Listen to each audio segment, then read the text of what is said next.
All right, welcome again to Social Distillation, the submarine still the internet, where we attempt to drop the beat and pour white lightning straight onto your brain. What are we talking about today, Samo?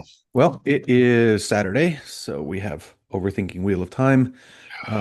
And we're going to talk about the two rivers today and the refugee implosion, but also just it's kind of piggybacking on some of the things we've been talking about with our social episodes. So, multiculturalism, whatever that is, refugees, immigration, all of that.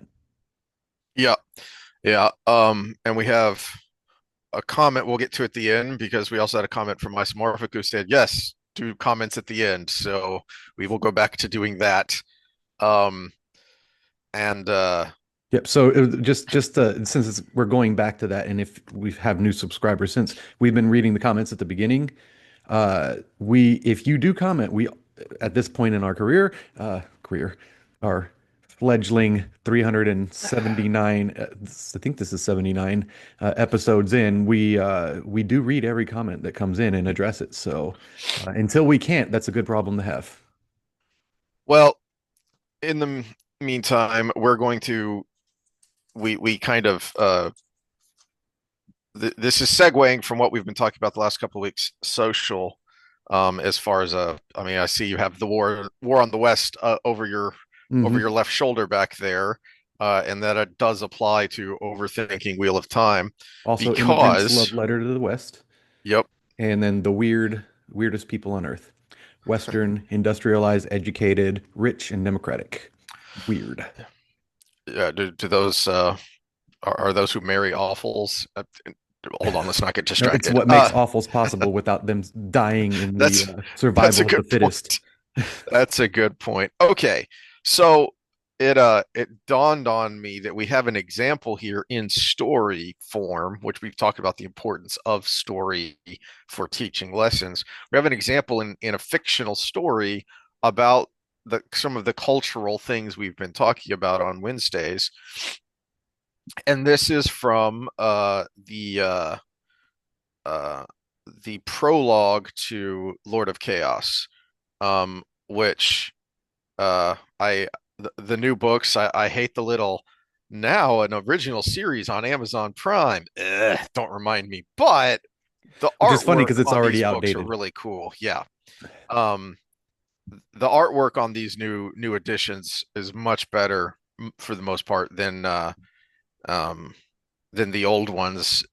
Here on Lord of Chaos, you've got some Ashaman uh nuking some Aiel at Duma as well for the artwork here. But way before that, uh, we get a perspective from Fail in the prologue, having not seen Perrin or the Two Rivers through all the fires of heaven, because as RJ said, yeah, they were just doing logistical, housekeeping, boring stuff, trying to set things up and rebuild after the Trollocs and all this and that. And so you didn't need to see all the details. And now from Fael's perspective, you get an idea of what was going on.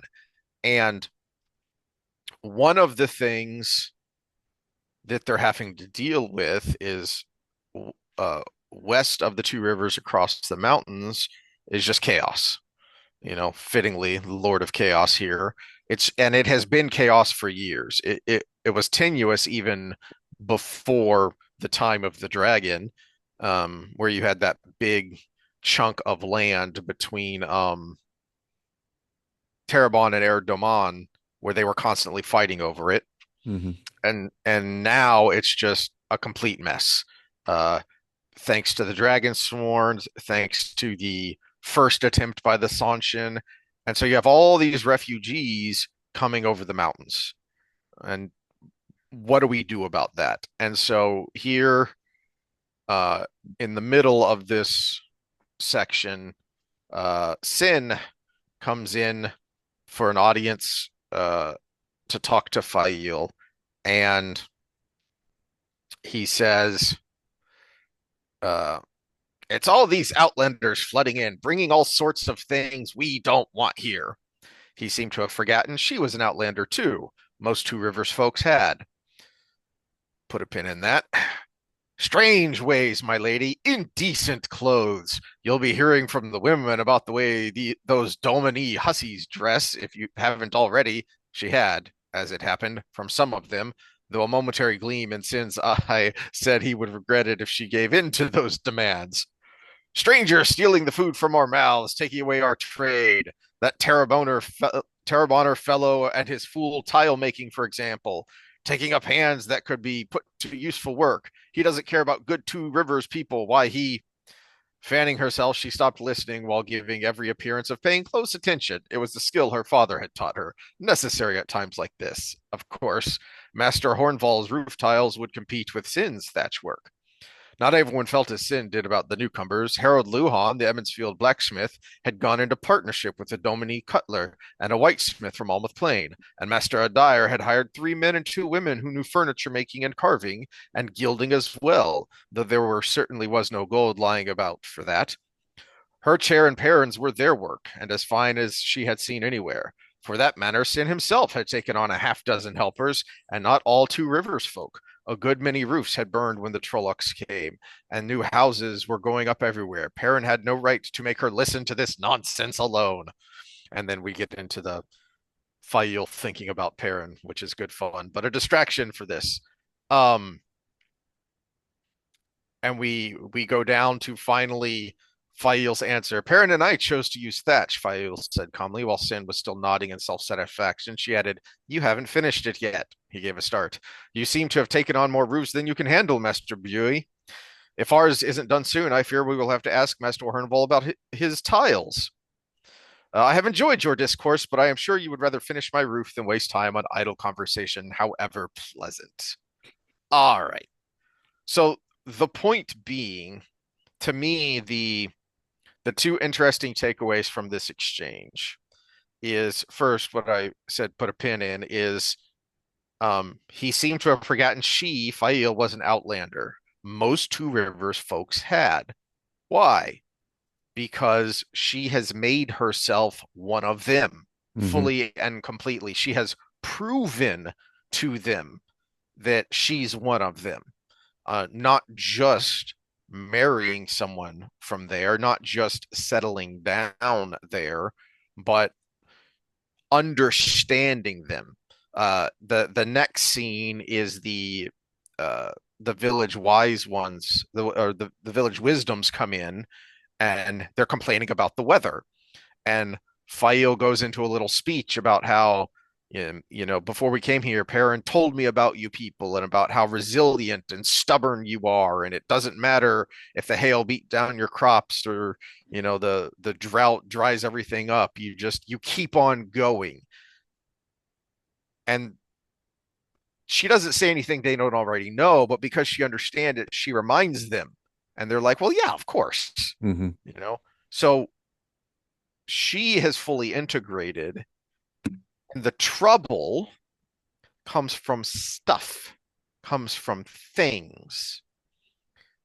Sin in his little diatribe does mentions their strange ways, but mostly he's talking about a disruption to stuff, not to culture, not Hmm. to there's a little bit of their way of life when it comes to the way, the Domini especially dress in um a less lowercase c conservative way than what is appropriate for the Two Rivers. And that does bleed into the cultural aspect, but mostly he's talking about things. Things aren't culture. Hmm. Things can be an expression of culture.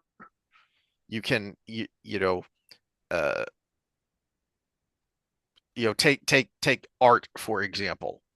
Are things, but they are an expression of the culture. They are an outgrowth of what that culture is. Look at the classical sculptures of Greece and Rome, Well, that's what I and was going to bring they're up because just having been in Paris, what is all of the artwork from old school Paris, downtown Paris, where everything it's all Roman. Mhm. I mean, th this group of people brought this in. Yes, they were conquering instead of refugee, but at the same time, it still exists to this day. What? 100 years later or 1,000 years later, Hmm.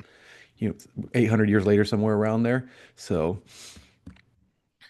Scrimshaw in the far north is because it's there aren't the uh, uh, items and the techniques available to others, and so they do intricate carvings on narwhal and walrus tusk and bone mhm. because that's what they have, and so that is their expression.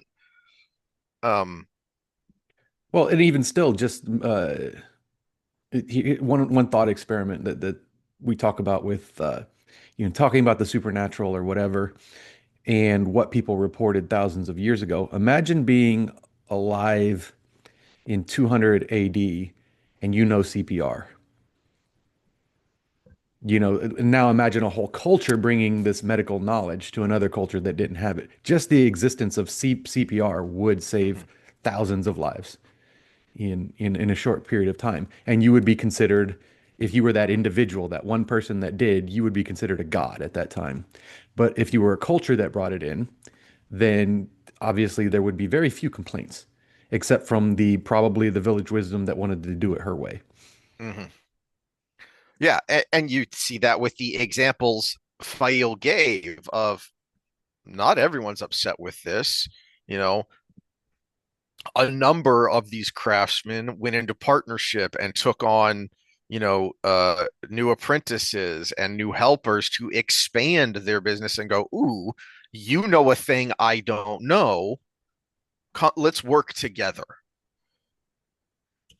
And presumably, those people who then went into partnership with people like Master Luhan, they are more seamlessly integrating into Hmm. the culture. And for all we know, the tile maker here that she references, he's seamlessly integrating as well. It's just grumpy old Sin is mad that this is my thing. Don't touch my thing. Hmm. You know. Well, and that's I don't know how far you want to go before we get to the punchline. Is there's a key word to why it's working here, Mm-hmm. and it seems to contradict things we said in the last episode or episodes before. Is they are there's two key points. They are integrating and they are contributing. Those are the two key points. They are enhancing what it was already there versus coming in and just trying to change things for change period. Mm-hmm. We have an example right here, um, because the you go to Central and South Texas, especially in the rural areas, and other than the melanin levels and the culinary preferences, it's hard to tell the difference between the farmers and ranchers of German and Polish descent and the ones of Mexican descent. They live very similar lives. One group might go to a Protestant church and the other goes to Catholic mass, but they still go to The church on the Polish immigrants weekend. go to the Catholic mass. So Yeah, some of the Polish do, yeah. yeah. A good number of them do. The My Germans tend grandfather's to be funeral more was a Catholic Protestant. mass in Yep. Polish, so yeah, Oh wow. yeah. Uh, the Well, at least the part the of it was, yeah. the point being, there is an integration that was happening there, and some of that can be traced all the way back to the Republic of Texas. So a term that isn't really used anymore, but the term that was used at the time was Texican, which Yeah. was a Mexican living in Texas. And the Texicans were the ones who joined with the American, European descent settlers who had come in. And then when Santa Anna started getting oppressive and totalitarian, they collectively together said, yeah, we might look a little different, we might eat different things, but we have the same values is the key word there. We have the same values, and we both say that's wrong, and we're going to do something about it. Hmm. I mean, look at some of the heroes of the Texas Revolution, like Juan Seguin. Mm, mhm, The Seguin is not a Polish or German or British or French name. mhm. Yep. And there's a town near where we grew up called Seguin, and there are Which, streets in other yeah, if towns you're looking called at a Seguin. if you're looking at a map near my hometown, it is not Seguin or Seguin. It is Seguin. Yeah. Turn south there, you end up at my house. 30 Now, minutes later. because there was shared values, the differences in stuff didn't matter. Hmm. Okay. And it occurred to me when we are getting ready to talk about this, there's a contrasting example here with the territory occupied by the Seanchan. Mm. They aren't really integrated. And you see that in Ibudar. You see that with the Tinkers. You see that a little bit from what little we see of Amador. They aren't really integrated. It's not a melting pot. It is a buffet. Everything is still separate, right? Well, how does that work? Well, because the Sanshin are top-down authoritarians, Hmm. and that they may give you a wide lane in order to live your life, but if you cross that line, they come down like a 10-ton hammer. Hmm. And you get a little bit of that when Matt and Tuan are out for their ride and they encounter these Tinkers, and Matt is a little bit confused of, wait, you're heading into Sanchin territory? Why? Well, for them, the trade-off is preferable of Because stealing and murdering and pillaging and all those things are illegal, and it comes down with a hammer. And those mhm, are the things they try to avoid the most because they don't defend themselves. yep, because very rarely do you get an instance like what we saw in the Shadow Rising, where the Tinkers, through difficult circumstance, were granted the opportunity to prove their worth, to prove their it. You know, this is one of the interesting things about Perrin, and I like it. It's also one of the things that frustrates me about how I feel like there was a in the slog, as we call it, of his storyline, of his and Fael's storyline. Um, One of the frustrating things about the slog is that Aram ends up in the background. And I think him and Perrin's dynamic is very interesting because Perrin recognizes, actually, the way of the leaf isn't that alien to us. They just take it to an extreme and execute it very differently than we do. When we fight for peace, which seems like a contradiction, but it's actually a paradox. Hmm. Well, the Tinkers say, no, we won't fight even to protect ourselves. Now, we think that's crazy, but the underlying value is actually still the same. The execution is so different. It took extreme examples for people to see that and then to respect the traveling people. But they did finally realize, oh, we actually do have this same underlying value. Hmm. Yeah, and the way of the leaf is so attractive, except for we have modern science now and we know what a sadist is. These are people you can't change. The Mm-hmm. way of the leaf, the way it's explained in the books, is they actually believe everybody can be changed. And unfortunately, that's not the truth. And Mm-hmm. that's where Perrin was right. Where Perrin was, I wish I could follow the way of the leaf, but these people exist, and they do. And we Mm-hmm. know from modern science that there are lesions in the brain. There are things that these people cannot change. Well, and this actually keeps us on topic because this is why it is so imperative that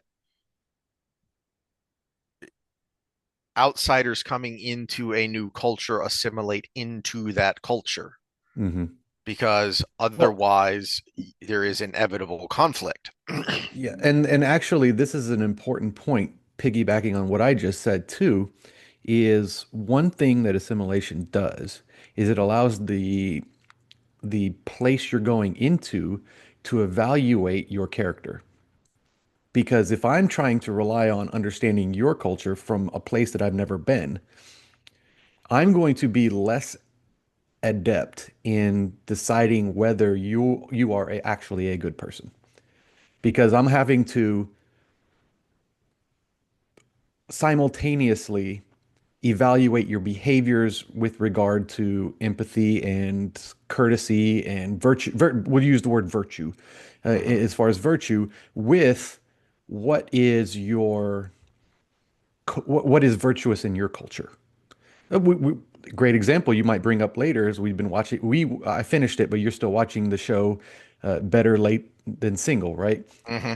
And one of the complications in watching that show is what is just awkward behavior between two people trying to be a Hmm. couple and what is actually a cultural South Korean thing. And I've been having to parse this out. I mean, because they don't make out on the first date, that kind of stuff like we do on Washington Avenue here in Houston, you know, before even the first date when you just happen to be going to the bathroom at the same time and you clicked, you know, they barely even I mean, it took what what episode are you on? I don't want to ruin something. 8-ish, I think. Yeah. Yeah, so like the sixth episode, which is the one where they went to the place where they had the guys had to help the ladies through with balance and they grabbed each other's arms. I think that was the Oh, sixth yeah, sixth or episode, seventh. Yeah. sixth or seventh episode, and that's the first time any of them touched. Hmm. We're because they were about an hour and a half each, so we're 8 to 9 hours into a dating show, and it's the first time someone touched, and it's an arm through clothes.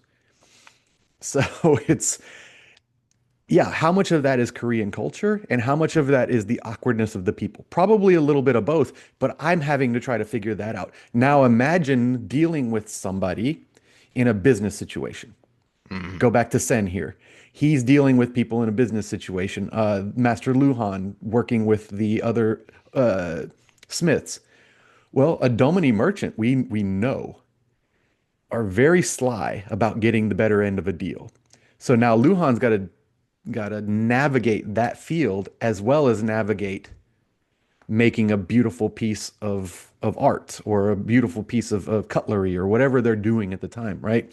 So the more you assimilate, the less the person dealing with you has to guess, basically. I mean, I've seen this in class, and actually it was a big shocker. I'm trying to remember where this gal was from. She's the sweetest little lady.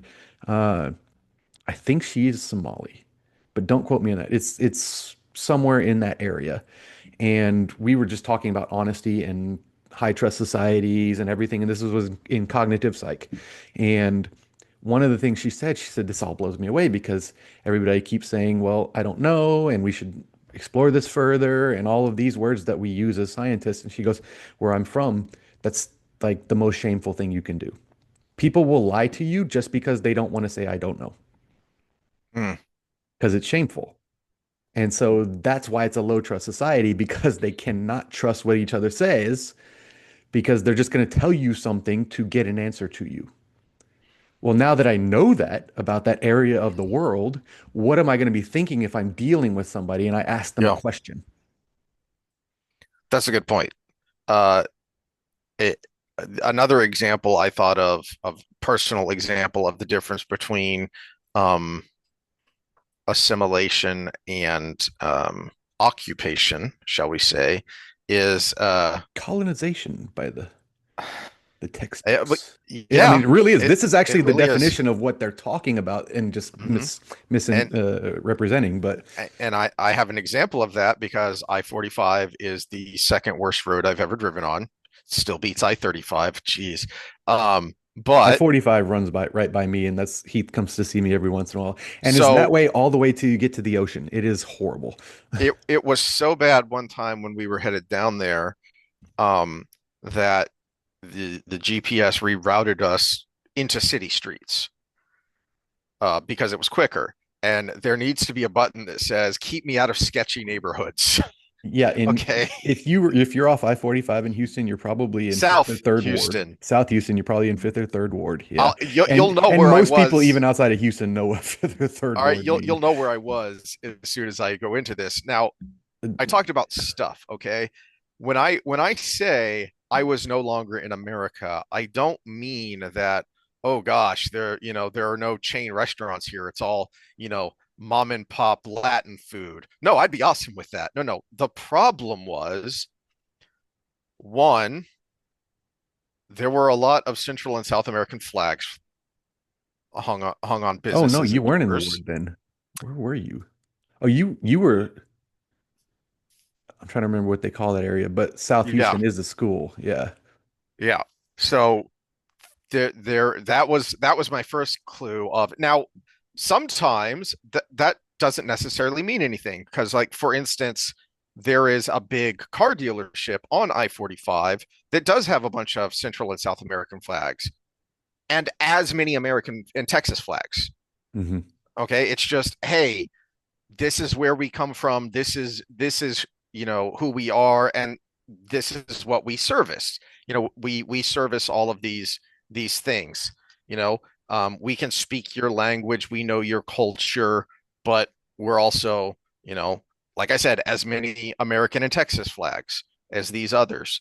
Okay, you didn't see the Texas and American flag, so that's red flag number one. Um, Trash, lots of trash and rundown cars and things like that. There's another red flag. And then the final big indication that this isn't just, oh, you're just making fun of poor people. No, bars on all the windows and all the doors. Steel bars on all the windows and all the doors of all the houses and all the businesses. Okay.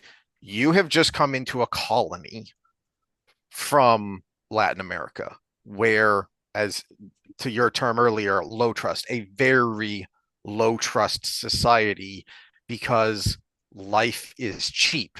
Hmm. And so there are a whole lot of people. Now, yes, we have crime issues taking out the immigrant population. We have crime issues in the United States because there will always be people who care about themselves more than they care about your life and your property. It Well, is a and much, much even higher in your proportion in low trust societies. even in your situation, we can include illegal immigration because even with that phenomena, 95, 96% of the people in that area in the houses they were all legal. It's just poverty, man. It's just poverty, and poverty does not create crime, but crime creates poverty. That's why those bars are there. Well, and you have and you have an enclave where you have a lot of even legal immigrants, but the illegal bad actors, that's where they're going to go because that's where they blend in, which means they're going to prey upon the good people, Well, which is a problem. and I'll bring another personal example because this is where tribal comes in. When I lived in a bad area and I was even in the United States with my complexion was a minority, there was a part of me that was worried about that. I'm just going to lay that out there for the interwebs, right? There was a part of me that was worried about that. But then neighbors assured me, they're like, no, you're one of us because you live here. Now, this is where the immigration comes in is they're not there. They're not from there. They come in. They are not part of the tribe, the local tribe. And the skin color doesn't matter there. They came in from a different country, a different place, and now they might be trying to do the best they can, but a lot of crooks do that. And so the fact that we lived there and we were part of that neighborhood was what made us belong and why we had no Mm-hmm. worry about our neighbors. But the neighboring neighborhood, we had to worry about them. And the people that come in from a neighboring country, they don't have that same stop. And so if I'm wanting to do something bad, say I have a little crooked bone in my body and I want to do something bad, I'm more likely to do it to people I don't know than to people I know, right? And that's just human nature. There's no getting around that.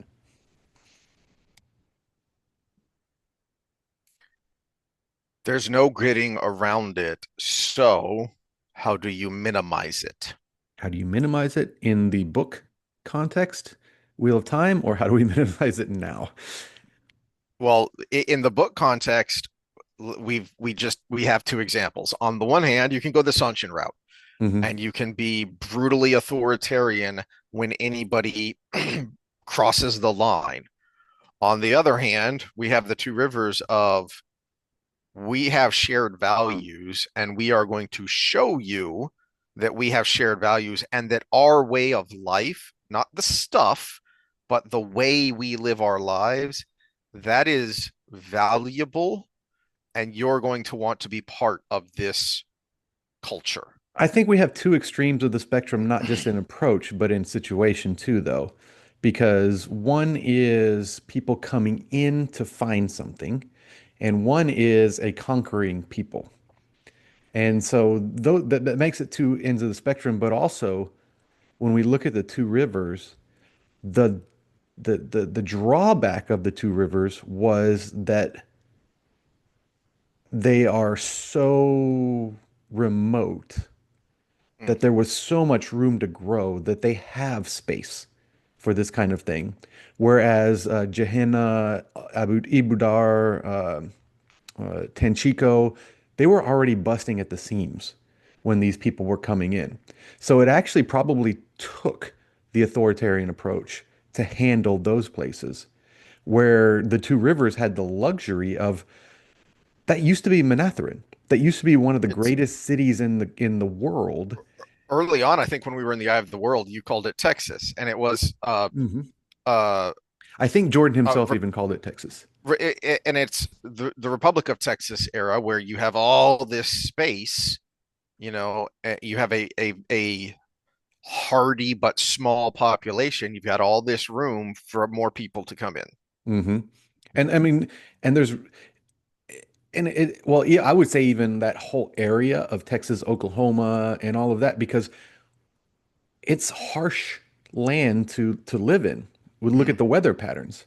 We're in hurricane season right now. We've got the first official hurricane that formed, and I think it's going to veer north before it does anything. But That's going to hit you.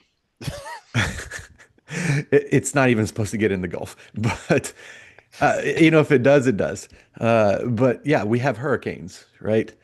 You We have have hurricanes on the coast. You come up where I'm at, We you have got tornadoes. tornadoes. Yeah, we have tornadoes. We have the two vertical mountain ranges, which is the only place in the world that has two to that length. And basically, the currents of the Pacific on the west side of the United States, northwest side of the United States, and then the warm water of the Gulf on the southeast side suck or push air one way or the other. So we get extremes here in Texas, Mm-hmm. Oklahoma, all across the Tornado Alley, Nebraska, Kansas, everything. And so that's why the weather is so volatile here, because it's basically this constant war of what are the currents in the Pacific and how warm is the water in the Gulf and which way is the weather being sucked or pulled in one way or the other, which creates high winds, creates hurricane, or actually just brings in the hurricanes because they start at the African coast usually. Just sucks them in, and then the warm water of the Gulf makes them powerful, and that's what really brings it up to us. And it sucks to be in Louisiana, really, but it's this perfect geographical not construct, but situation where it back then before we had storm shutters and all of these fancy things we have now, radar really, Yeah, no uh, warning. a No warning warning, except what you yeah, see with your own eyes. yeah, it was a very harsh place to live, and people still came out and built it up. And what we get from Rand and Matt and Perrin's perspective is the Mountains of Mist are a harsh place to live. Mm-hmm. The fact that something existed there like Manatharin was an anomaly. And it was probably because it was easy to defend, realistically. because of the way the two rivers, the name of the place, the two rivers would form, and then the mountains of mist behind it created a situation where it was, it was a stronghold, but it is a harsh place to live. They talk about the rocky soil and all of these things, but it's also that also creates opportunity, risk reward ratio, right? Mhm. The reward is high because take it and make something with it. Which is what these refugees coming over the mountains are attempting to do. And yeah, there might be some bad actors, but for the most part, it's all right. If you can make a go of it, make a go of it. Well, I think my point with that whole uh, uh, monologue there was, had the two rivers been bursting at the seams, they would have probably needed the more authoritarian approach. Hmm. So the situation matters. Because Tanchico and Ibudar and all those places were bursting at the seams, there was no food, there was a lot of violence, there was a lot of disease. Uh, Add anything that just too many people together in one place Hmm. brings forward. There was no housing, there was nothing. That authoritarian approach was probably needed. And we got the best example of what authoritarian could be through how they ruled it. Yeah, the Seanchan, that was always a big thing because you always wanted to think they were evil, but Jordan kept putting things in there where it was like, Yeah. yeah, but this was So necessary at this there's point. a really good real world example of this right now. And I think I've referenced this before, but there's a um if you like military stuff, strategic stuff, geopolitics stuff, Task and Purpose is a good channel to follow. So if you go to Task and Purpose and search for El Salvador, and they have a really good 30 to 45-minute video on Bukele, how he came to power and how he dealt with the rampant, violent gang problem they had in El Salvador. And now El Salvador is one of the safest places in Latin America, but Yeah, I at was about what to say cost? that's the old, what is it, Benjamin Franklin that said if you trade freedom for safety, you get neither. Yeah, Yeah. yeah. And one of the things that one of the reasons that video is so good, besides the fact that it's like I said, it's only 30 to 45 minutes and you learn quite a bit in a short amount of time, is they don't start with him. They start with how the gang violence began to ramp up in the first place. And what happened? Nothing. The politicians kept kicking the can down the road. They didn't want to deal with it because some of the gangs were popular because in rural poor areas and same reason people would protect the Sicilian mafia because the Italian government wasn't there to do things and it was the mafia that took care of people. Hmm. So in some areas they were popular and they are also violent. So you don't want to get in their way. And so they kept kicking the can down the road.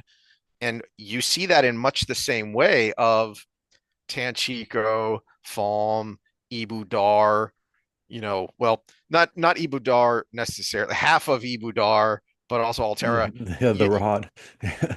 you see these very weak rulers in uh, in succession. So it's not just, one person's fault. It's all of these people's fault all down this chain. And now you get to a point where the only way to fix it is for a strong man to come in. And you hope he's Cincinnatus. And when the problem is solved, he puts down the sword and he goes back to his plow. But most of the time that doesn't happen. That's why Because the Cincinnatus people is who held up seek that as a job, story. yeah, the people who seek Exactly. that job are not that way. Yeah. So now there are some concerns where, okay, you fixed the gang problem, but are you going too far now? Maybe, maybe not. We'll see. But the point is, this was the only way to deal with a very, very violent, dangerous situation. And now, is it going to stay that way? I mean, we'll find out. But that's what happens when you kick the can down the road, when you let your, as you say, let things become bursting at the seams because you don't want to, can't or won't deal with the problem. hmm Well, and this is we look at Altara and in the Wheel of Time. Matt came across that the town that would basically kill each other every day, right? Mm. And how does that go under the radar so much that nobody's doing anything about it forever, right? How many merchants disappeared going to this place Well, we and also don't nobody know how knew? long that had been going on because that was some very weird bubble of evil thing going on there. But yeah, it wasn't a small town either. I mean, it Don't wasn't they big, mention that but it had been going on for a long time? months, I think. Yeah. Yeah, I think it had been a number of months that it had been going on, and like you say, and no one comes to say, hey, what's going on here, guys? Yeah. No company that sends out merchants is like our guy with the flower, he didn't come back. Our second guy with the flower didn't come back from this area. Hey, can you send a troop out there? And then the Hmm. troop doesn't come back and Yep, yep. Yeah, so it takes an outsider to deal with the problem because the people they who are just supposed happen to to deal with the live. problem That's don't. the only Yeah, reason that did. yeah. All right. Well, I don't have anything more to add to our comment here on culture and values. Um, uh, so do we want to move on? We do have a comment Yeah, let me just pertaining to summarize. last I time. think I think where we ended there was a positive note. It depends on the situation and on what's the best solution. And if you are needing, it's well, early days of the United States, right? We all comers through Ellis Island. It was still legal immigration, but I mean, we had this expansive place with lots of room and lots of resources, and and realistically, needing of brave people to settle. But now we need good people, but at the same time, just flooding in, we don't have the resources to handle that. We don't have the infrastructure to handle that. And are we at the point where we need the authoritarian approach? MAGA would say so, yes. Are we at the point where we can have more? I think we need a little time to evaluate that, and we need to take a breather and make our border a little less porous at the moment. So yeah, that's I think the summary of the whole thing. What situation are you in? What's the best approach? That should be the And discussion. That shouldn't not yes or no. The discussion should be where yeah, are we at? What's the right amount?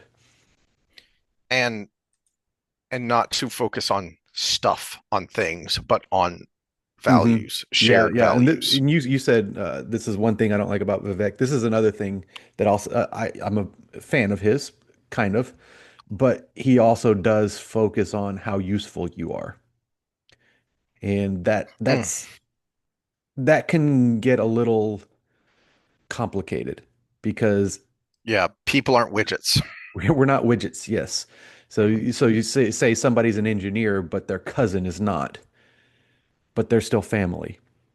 That's a tough situation right there, and that doesn't get solved Yeah. with the how useful you are equation. All right. All right. Well, Isomorphic had a comment on our last Wheel of Time where we were talking about contrasting the White Tower and the Black Tower and uh and the real world analogy there to the ivory towers of the universities and what a mess that has become. Uh and and he was expecting us to go in a different direction. So let's talk about that here for a second to wrap it up.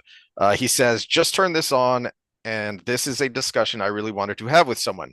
I can't tell you how many times I've reread the Black Tower relevant chapters from Lord of Chaos because of how fascinated I was with its structure." Edit. You talked about something else.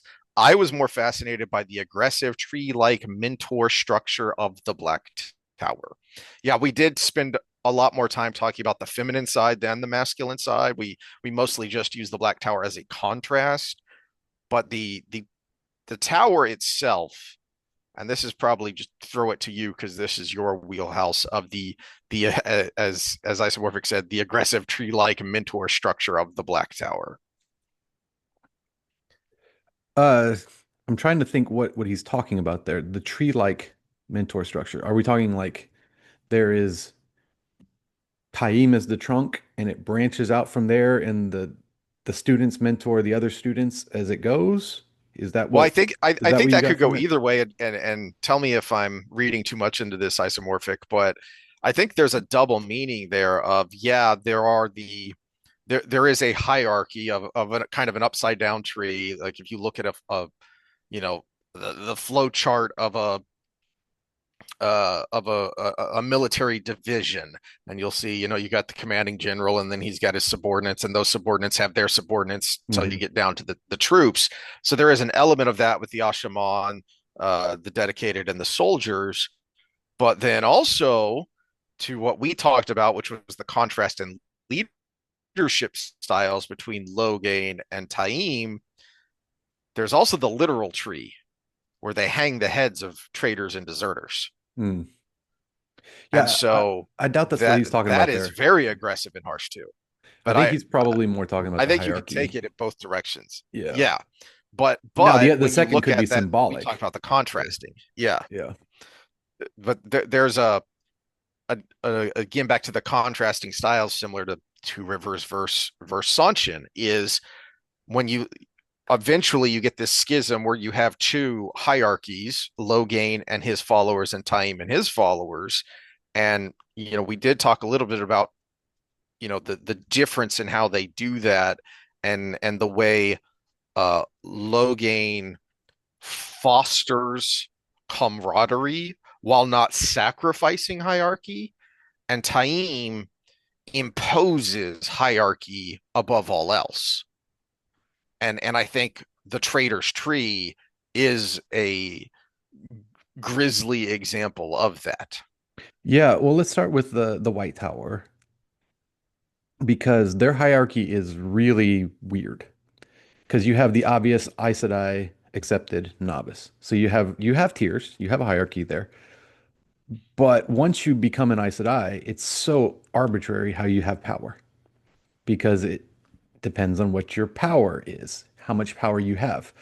And then there's little things in between, which is all internal politics, which is like the head of the Ajas, which is secretive and a lot of manipulative power games within that level playing field, what is supposed to be a level playing field. And I'm trying to remember who the guest was, but it was a lady psychologist that said women are about equity, but they just want to be more equal than the others.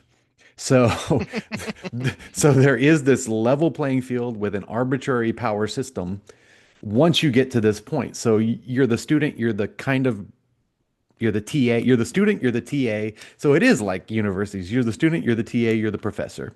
But then the power within the professorship is based on this arbitrary thing that nobody has any control over, other than how you were born. You picked the right parents. Good job. All right.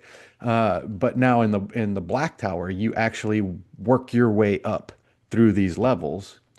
And what I'm thinking of the tree is I'm thinking of like you said, military. You have the general, you have the Mm-hmm. colonels, you have the majors, you have the lieutenants, and then you have the soldiers. And within the soldiers, you got the sergeants, you have Mm-hmm.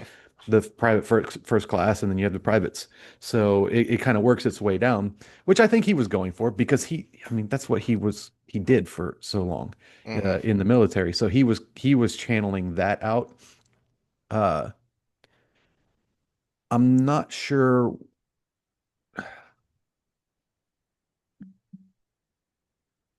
I'm not sure that's a bad thing, except that we do see the contrast between Taim and Logan. So when you have that kind of structure, it is very, I said this in the last episode, it's very dependent on who the trunk of the tree is. Mm-hmm. Because uh, when I brought up the what's best for the world versus what's best for me, Taim is what is in it for us. So the trunk of that tree determines everything along that line because they're just following orders all the way up, as we've heard in the 1930s and 1940s, right? I was just following orders. And the other side of that is, well, convince me that this is what's best for the world. Different So tree, completely different trees. yeah, as you were talking, it occurred to me there's a good example of as isomorphic called me out for getting completely discombobulated and thinking RJ introduced us to Androl and he didn't show up until Sanderson introduced us to him. But Androl is a good example of that difference in hierarchical philosophy, as you say, the trunks of the trees, because the way Taim runs things is, it just occurred to me, amusingly similar to how the White Tower runs things. Hmm. It's about power and loyalty. So look at what they do to Androl, not just, bullying him, teasing him, making fun of him, but then later stripping him of his dedicated status, which is a big effing deal to him. Whereas Logain, when he is freed, he elevates Androl to full Ashaman status because it's not just about your raw power. It's about your overall competence. Yeah, I was going to use the word competence, but I would say with Taim, it's more about loyalty because they made fun Mm-hmm. of Andrew because he was an extreme case. Yeah. Yeah. But if you Um, look at the other lackeys, they were kind of all over the but spectrum.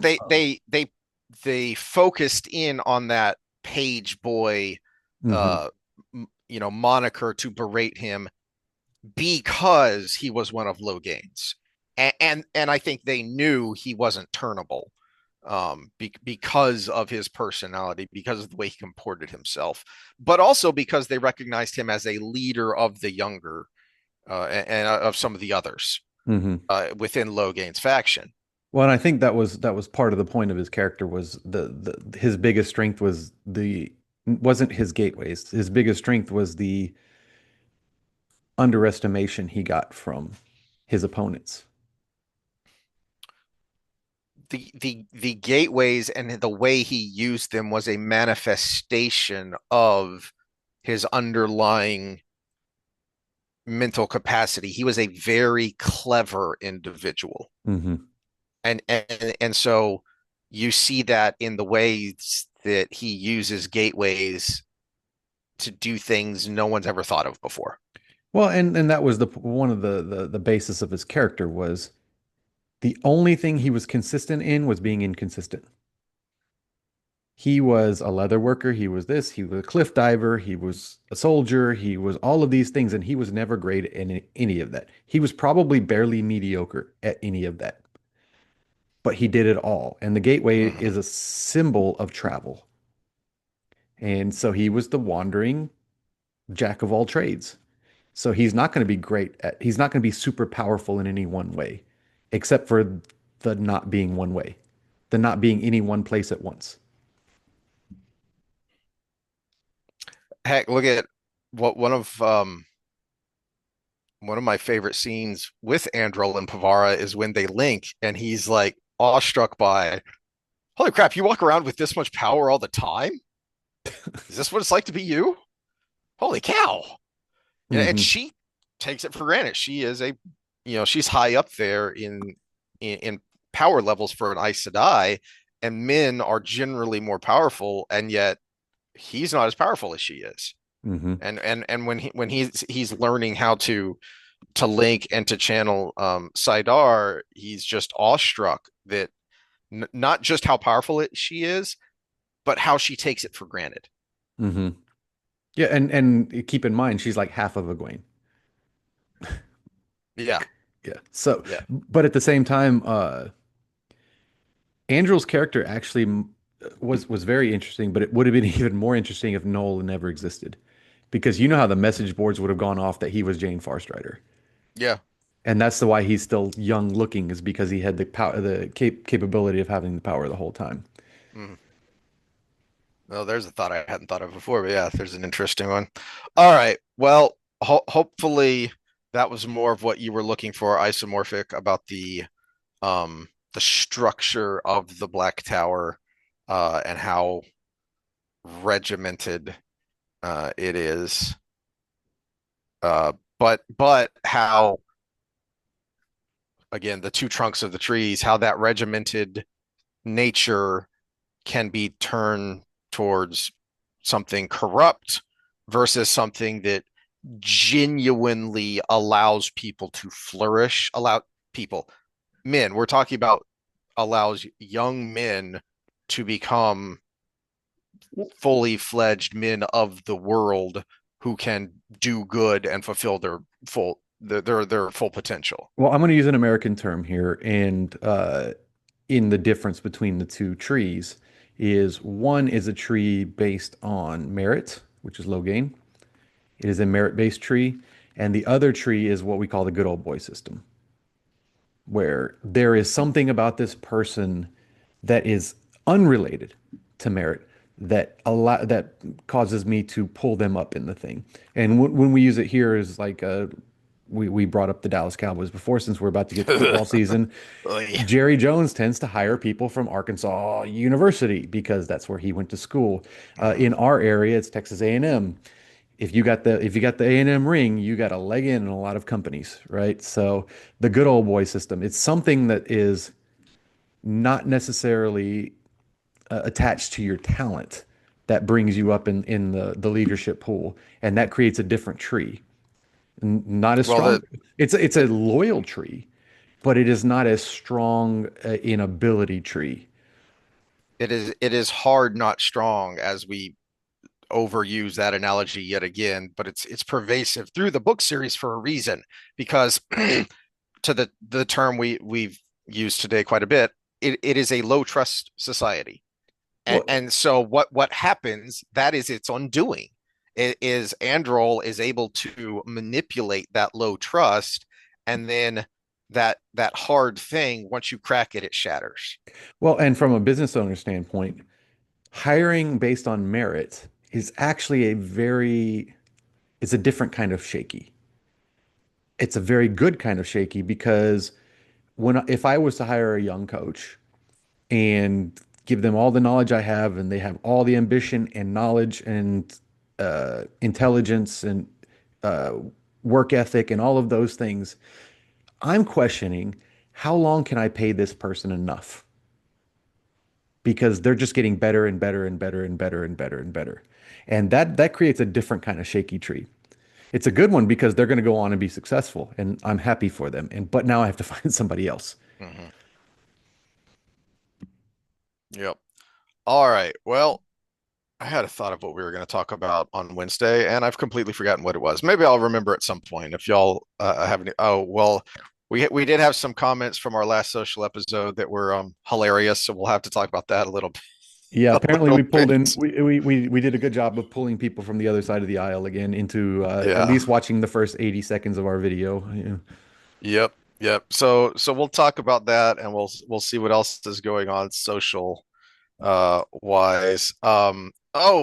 Uh I had an Oh, analogy that I wanted to we have to make. do football talk. Is that going to be the week before?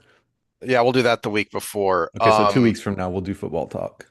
Which go Texans, they were winning last time I watched, but all the starters are out, so it doesn't matter after here. So, As long as the Stars look good in the preseason, that's all you mhm. care about. Um, I do want to. I had a isomorphic mention tree, and I was gonna make an analogy about tree climbing, which you use a lot, but I actually want to save that. I want to talk a little bit more about relationships based off of this show, because by this weekend I should have finished watching um, Korean Love on the Spectrum, and we both have many thoughts on this, and it's hopefully it is instructive. It was one of my big frustrations with the show, is much like The Biggest Loser, it's not very instructive, and ideally, based on the premise of the show, both this show and The Biggest Loser, ultimately what you would hope is it's not just about the people on the show, it's about the people watching who can learn from this, and they do a terrible job of teaching you anything. So maybe we can do a little bit of teaching when it comes to relationships. And if you don't have a lot of experience and you struggle with initiating that, then maybe we can have some words of quasi wisdom to give you there. Yeah, unfortunately, I mentioned that show to one of my female friends, and now she's trying to force me to watch Love Island with her. So, Enjoy yeah, I hear it's a shit show, but one of in a our favorite totally different way podcasters from was what I on the first understand. season of it, so something good came out of it. Well, that's true. All right, well, we'll see y'all then. All right, later.